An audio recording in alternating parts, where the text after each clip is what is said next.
ফরৌন ভয় পেলেন যে ইসরায়েলীয়রা শক্তিশালী হয়ে উঠবে, তাই সে তাদেরকে দাসে পরিণত করল এবং তাদের সাথে অত্যন্ত দুর্ব্যবহার করতে শুরু করল। হত্যার আদেশ দিল। একজন স্ত্রীলোক তার শিশুকে ঝুড়িতে করে নদীর ধারে লুকিয়ে রেখেছিল। শিশুটির দিদি শিশুটিকে লক্ষ্য রাখছিল। শিশুটিকে দেখতে পেয়ে নিজের কাছে রাখার সিদ্ধান্ত নিল। শিশুটির দিদি বাচ্চাটিকে দেখাশোনার জন্য তার মায়ের সাহায্য নিতে বলল। ফরৌনের কন্যা শিশুটির একজন মিশরীয় একজন ইসরায়েলীয়কে নির্মমভাবে মারছে ও সেই মিশরীয় ব্যক্তিকে হত্যা করল। এরপর সে পালিয়ে গেল মিডিয়াম দেশে। মেষ পাহারা দিচ্ছিল।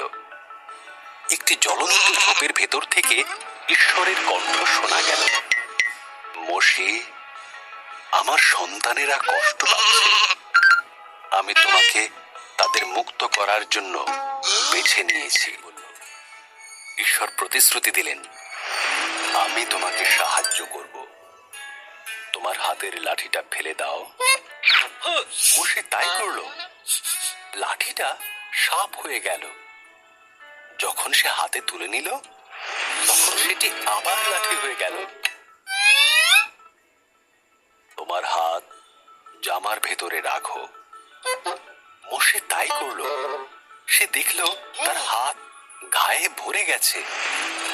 যখন সে আবার এই কাজ করল সে দেখল ঘা সম্পূর্ণ সেরে গেছে।